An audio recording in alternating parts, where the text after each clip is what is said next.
Assalamualaikum warahmatullahi wabarakatuh. Alhamdulillahirrahmanirrahim. Wassalatu wassalamu ala asyrofil anbiya'i wa ala alihi wasahbihi. Kepada para bapak dan ibu guru SMP Negeri 2 Kembaran, saya sampaikan terima kasih. Pada siang hari ini kita berkumpul setelah memberikan pelayanan pembelajaran kepada anak-anak kita. Pada kesempatan hari ini saya akan memberikan ada 7 hal yang perlu dijalankan oleh anak kita. 7 hal itu apa saja? Ini dikatakan di sini 7 hal itu dikatakan sebagai jurus. Nah, jurus. Ada 7 jurus, yaitu jurus 1 kenali potensi, jurus 2 kelola emosi, jurus 3 tumbuhkan resiliensi, jurus 4 jaga konsistensi, jurus kelima jalin koneksi, dan jurus ke-6 bangun kolaborasi. Kata jurus 7 itu adalah menata situasi. Nah, ini ya, para bapak dan ibu, untuk menjalankan tindak lanjut ya, dari pelatihan yang saya di rumah itu, saya mencoba menerapkan 2 jurus ke anak, yaitu yang pertama kenali potensi, dan yang kedua tumbuhkan resiliensi. Ini perlu saya jelaskan kepada panjenengan bahwa di dalam pemberian gitu ya, pemberian kegiatan di IPK ini dikenal konsep ARKA. ARKA itu seperti nama dari anaknya itu gitu ya, tambah N. Nah, ARKA itu akronim ya dari aktivitas, refleksi, konsep, dan aplikasi. Nah, jadi di dalam kegiatan pelayanan bimbingan konseling itu terutama pada jam-jam bimbingan kelas gitu ya, itu dijalankan, dicoba dengan 4 hal tersebut. Dimulai dari aktivitas, kemudian ada refleksi, baru kemudian penjelasan konsep, dan kemudian bagaimana mengaplikasi. Jadi 4 hal tersebut yang diharapkan menjadi inovasi dari kegiatan bimbingan dan konseling, terutama bimbingan kelas, yang diharapkan menjadi yang inovatif dan praktis. Para bapak ibu, 2 jurus yang saya kenalkan kepada anak itu, yang pertama adalah kenali potensi, dan yang kedua bangun resiliensi. Kalau kenali potensi barangkali sudah kita jalankan kok. Saya sudah minta kepada panjenengan semuanya untuk melaksanakan paling tidak 1, yaitu tes gaya belajar. Paling tidak, sehingga para bapak ibu dapat mengenali tentang gaya belajar dari masing-masing anak. Nah, jadi apa yang sudah kita jalankan di sekolah kita ini sudah match ya dengan proses tentang anak itu harus mengenali potensi. Nah, para bapak dan ibu, saya memanfaatkan aplikasi tes gaya belajar online yang nanti barangkali dapat dimanfaatkan oleh kita untuk tes yang lain. Kalau tes gaya belajar, saya lihat ada beberapa bapak ibu yang sudah memiliki, dan bila mana itu lebih pas, ya saya kira dapat dipakai. Karena untuk yang online ini kan kita hanya tahu hasilnya saja, Nah, saya menerapkan tes gaya belajar ini ada pada laman Aku Pintar ID ya, pintar.id ya. Tes gaya belajar ini para Bapak Ibu, hasilnya mereka itu kemudian terbagi ya di dalam beberapa kelompok gaya belajar, yaitu gaya belajar auditori, ya, kemudian gaya belajar visual, ya, visual, yang kemudian yang berikutnya adalah kinestetik, ya. Nah, ada beberapa yang kinestetik, kemudian cukup banyak yang auditori, kemudian cukup banyak yang visual. Barang hasil tes gaya belajar dengan pengalaman sehari, apakah ada match gitu, hubungan apa enggak, atau mereka itu kalau mereka itu dalam kelompok auditori, mereka itu apakah mereka itu lebih mudah mendengarkan suara pada saat mereka itu memahami suatu materi pelajaran dan sebagainya. Ini dalam langkah progresi.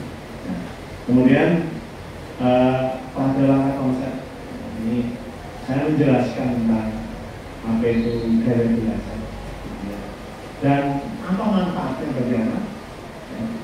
Bila mana mereka tahu, gitu ya.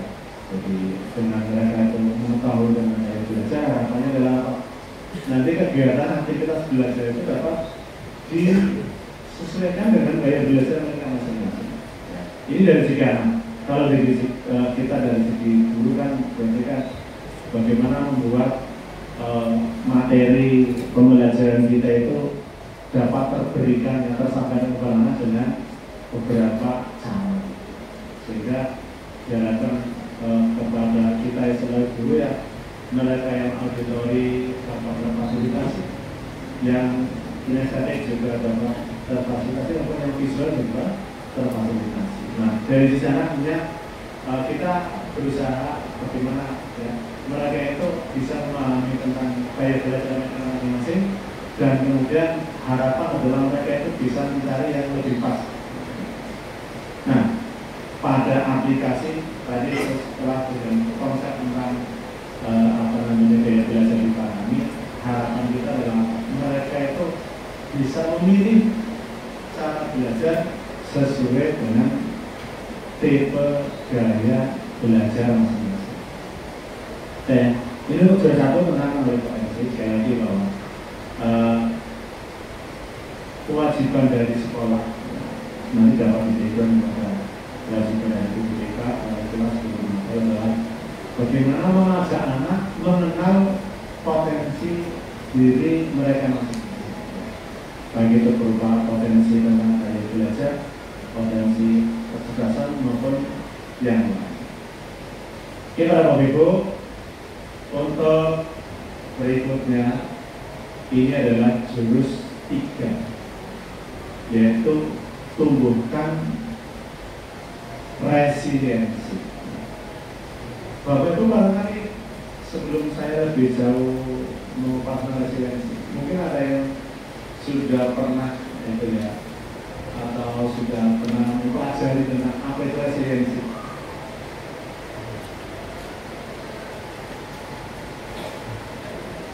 Gimana, Bu Pak Jen? Belum? Sudah pernah mendengar? Oh, barangkali alhamdulillah, berarti sudah pernah ya kali ini. Baik para Bapak Ibu, jadi resiliensi ini memang di dalam dunia pendidikan ini barangkali ada istilah yang dikenalkan lakukan. Namun demikian istilah ini sudah cukup lama. Gitu ya. Sebelumnya mungkin kita itu lebih dikedepankan dengan beberapa istilah yang lain tentang kondisi psikis gitu ya seseorang itu, seperti misalnya endurance, daya tahan, apa lagi itu ya. Nah ini resiliensi ini juga menjadi salah satu kondisi kejiwaan seseorang di mana siswa itu atau manusia gitu ya yang memiliki resiliensi itu dia itu mudah untuk dapat kembali kepada situasi yang normal gitu.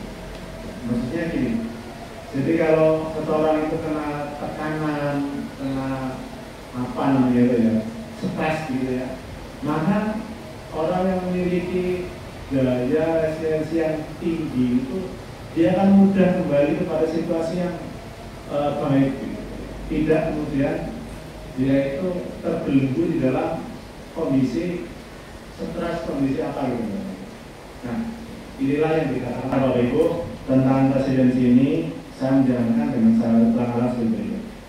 Untuk aktivitas itu anak-anak saya kumpulkan menjadi beberapa kelompok. Di mana dalam kelompok ini mereka itu bekerja membangun sebuah bangunan dengan menggunakan apa? Dengan menggunakan kartu. Kata yang paling mudah adalah kartu remi. Jadi yang ada K, ada C, itu katanya betul ya. Nah seperti itu. Mereka diminta berbangunan dengan pola apapun yang mereka buat, tetapi kita biar Pak efeknya satu, kita sampaikan bahwa pola segitiga itu adalah pola yang paling mungkin dan mudah untuk dibuat oleh anak. Nah, sehingga mereka diminta musyawarah dan kemudian mereka itu diminta bekerja sama membangun. Satu kelompok itu ada sekali 5 sampai 6 orang. Nah, waktunya diberi waktu 10 menit untuk mengerjakan, gitu ya. Dan kemudian di antara kelompok itu banyak yang kemudian jadi modelnya masing-masing walaupun bentuk dasar segitiga itu ya. Ada yang segitiga dikumpulkan, atau dikasih lagi segitiga lagi gitu ya. Ada yang memanjang sana dan seterusnya. Nah, gitu. Saat awal kita sampaikan kepada mereka bahwa mereka membangun itu alat bantunya adalah berupa lem, gitu ya, berupa lem apa namanya itu isolasi, gitu ya, dan diminta bahwa mereka itu dipasang di tempat yang kuat, di lantai yang kuat, sehingga nanti akan ada ujian. Ujiannya berupa apa? Berupa angin topan. Nah setelah selesai mereka 10 menit membangun, kemudian dilaksanakan ujian. Ujiannya berupa apa? Itu kebetulan waktu itu saya di masjid gitu ya, ada sebuah tudung gitu ya. Tudung itu diminta digerakkan oleh salah satu anggota kelompok yang lain menguji kelompok yang lain. Contoh misalkan kelompok 1 uji kelompok 2, kelompok 2 uji kelompok 3. Gitu ya. Nah, satu orang ini berhak untuk apa istilahnya itu menggerakkan tudung itu sehingga keluar angin sekeras-kerasnya, tetapi juga dalam jarak yang 1 meter di depan. Artinya itu tidak sampai, tapi hanya angin. Nah, dari sana itu ternyata ada bangunan yang tetap berdiri karena isolasinya itu nempel di lantai. Ada yang kemudian bergeser, ada yang kemudian karena atasnya itu kurang kuat kemudian roboh. Nah, itu. Langkah refleksi yang dikerjakan mereka itu dikatanya tentang bagaimana pengalaman kerjasama membangun. Ya. Ada yang sukses berhasil karena bersama, ada yang tidak berhasil. Gitu ya. Kemudian ada yang tadi kelompok berdiri, ada yang roboh. Nah, di sini bahkan kan yang roboh ini kan mereka menghadapi permasalahan, yang tidak jadi juga menghadapi permasalahan. Mereka itu tadi kan ada ketua, ada anggota gitu ya. Barangkali stresnya ketua dan anggota kan beda-beda gitu ya. Nah, kalau ketua yang baik berarti kan bisa membawa kelompok ke dalam kesuksesan. Nah, yang gagal berarti kan mungkin ada permasalahan di sana. Nah, dari atas itu rasa-rasa apa yang mereka dapatkan pada saat tidak berhasil untuk membangun. Kemudian bagaimana perasaan mereka saat bangunannya roboh, itu yang refleksi yang saya. Kemudian konsep yang saya berikan seperti itu. Jadi kita memberikan pengertian kepada anak-anak tentang resiliensi, ya, bahwa resiliensi adalah merupakan kemampuan untuk bertahan, kemampuan beradaptasi, kemampuan pulih dari kesulitan, dari masalah-masalah itu. Maka individu ini, seseorang ini kalau yang punya resiliensi yang bagus, maka dia mampu dapat mengelola emosi, tidak kemudian terjerumus ke dalam rasa yang berkepanjangan dari rasa sedih dan kegagalan. Gitu.